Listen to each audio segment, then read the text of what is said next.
Hi, my name is Callie. I'm a sleep coach here at Empower Sleep, and today I'd like to talk about relaxation techniques. Now, relaxation techniques are a core part of CBT-I, or cognitive behavioral therapy for insomnia, and are designed to help your nervous system shift into sleep mode. So, we'll talk about relaxation techniques, what they are, how they're performed, and when they are useful. So, let's dive in. So, why does relaxation matter for sleep? Well, sleep doesn't happen by force. In fact, you may have found that the more you try and force sleep to happen, the more sleep eludes you. Sleep tends to happen when the body feels safe and calm, and unfortunately, insomnia often keeps the body stuck in a high alert mode even at night. This can look like racing thoughts or tension in the body, a sense of urgency or frustration about sleep, and feeling tired but still wired. What relaxation techniques do is help turn down the system that keeps you awake at night. So, what is the science behind relaxation techniques?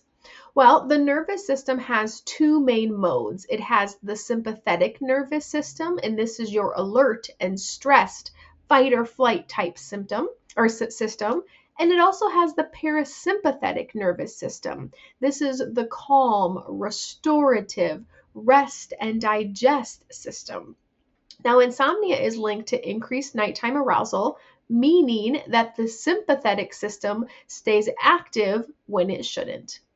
So, relaxation techniques help to lower the heart rate, slow the breathing, reduce muscle tension, decrease stress hormones like cortisol, and activate that parasympathetic system.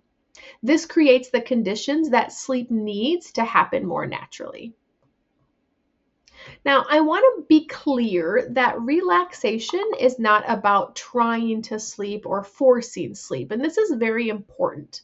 Relaxation techniques do not force sleep to happen or guarantee sleep to happen or make sleep happen on command, but instead they reduce the effort that it takes to relax, they reduce the struggle, and reduce sleep related anxiety. Now, sleep often shows up as a side effect of relaxation, but it's not the goal itself. So, what are some common relaxation techniques that are used within CBT-I? First of all, there isn't one right or perfect technique. Each person is different and responds differently. For example, what relaxes me may not relax you. So that's why we talk about a few different methods. Some of the common CBT-I relaxation methods include slow paced breathing, progressive muscle relaxation, guided imagery, body scanning technique, mindfulness or meditation, sound based relaxation like guided audio or calming sounds. And the goal of these is to shift attention away from effort and worry, but not necessarily to empty the mind. So let's dive into some of these techniques one by one. Slow breathing. This is one of the most powerful tools.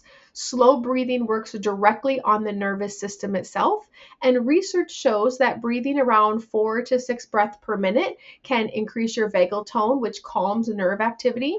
It can lower your heart rate, it can reduce anxiety, and it can improve sleep onset and sleep quality. Now, a very simple version of slow breathing includes inhaling slowly through the nose, maybe even counting to 5. And then exhaling even more slowly.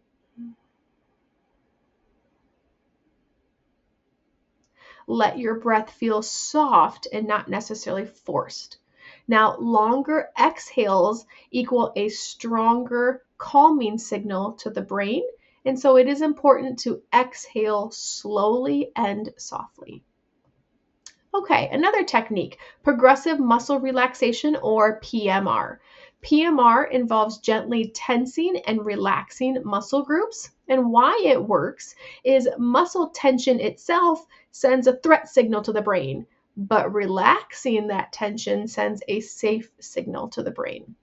Studies show that PMR can reduce physical arousal, can improve sleep onset, and decrease nighttime awakenings. PMR is especially helpful if you notice that you have jaw clenching or shoulder tension or just experience restlessness in bed. Guided imagery and visualization. Now, did you know that the brain responds to imagined experiences similarly to real ones? This is very similar when you have a dream. Sometimes you may wake up from a dream and notice the emotions that you had during that time. That's again because the brain responds to imagined experiences just like real ones. So, guided imagery helps by occupying the mental space that would otherwise be filled with frustration or worry or anxiety around not sleeping. It also activates the calming emotional center of the brain and reduces mental effort. So, for example, you may visualize a peaceful place. If you have been to the ocean, or you have a wonderful lake sunset spot, or maybe it's just your really comfortable living room, imagining and visualizing this place can be very beneficial. Now, if you don't have a happy place or a peaceful place, maybe you can just imagine slow movement, like floating on water or drifting or walking.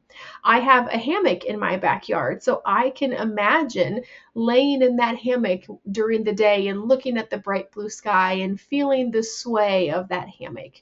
And so a similar experience might be that you're on a boat looking up at the sky. There's lots of different ways to imagine different scenarios. If you don't feel like you do a good job imagining these on your own, there's also the option of following a guided audio story or a guided visualization where someone kind of walks you through that process.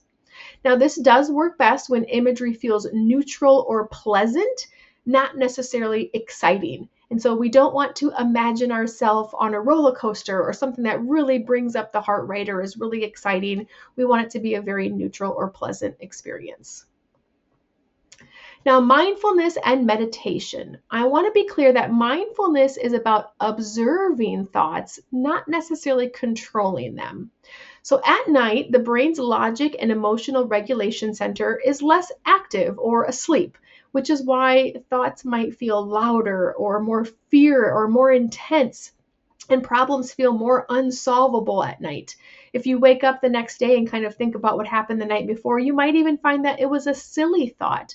But again, the rational or emotional regulation center of your brain is less active. And so it's more of a fear-based place of the brain that is active at night, and that can cause some of these thoughts to just feel louder and more fearful. So mindfulness helps by letting those thoughts pass without engaging in them. It reduces the emotional reaction to wakefulness, and it breaks the cycle of, I need to sleep right now. Now, you don't need to stop thinking when you're practicing mindfulness. Just stop arguing with your thoughts or giving those thoughts credence.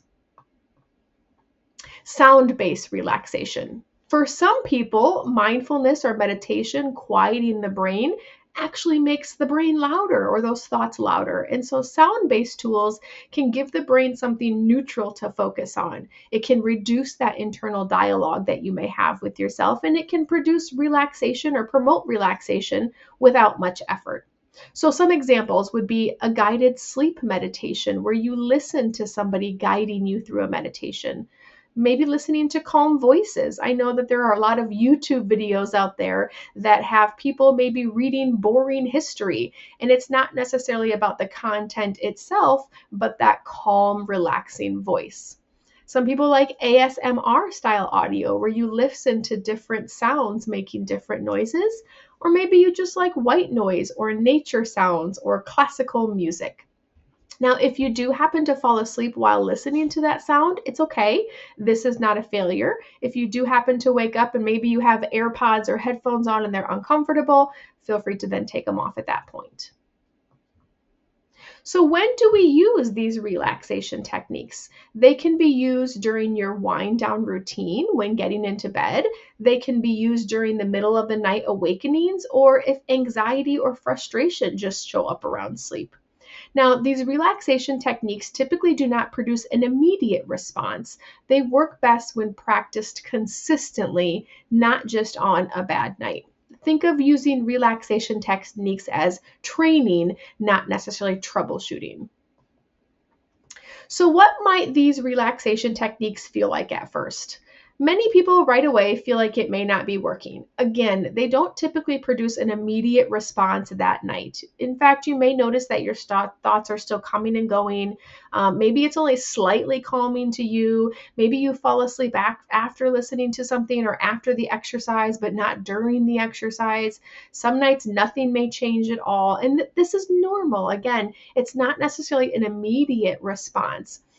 Consistency really produces results, and the goal overall is less struggle, not instantaneous sleep. So, what are some common mistakes to avoid? Again, we don't want to use relaxation to force sleep to happen. We also don't want to judge whether or not it worked just by how quickly you fell asleep after using it.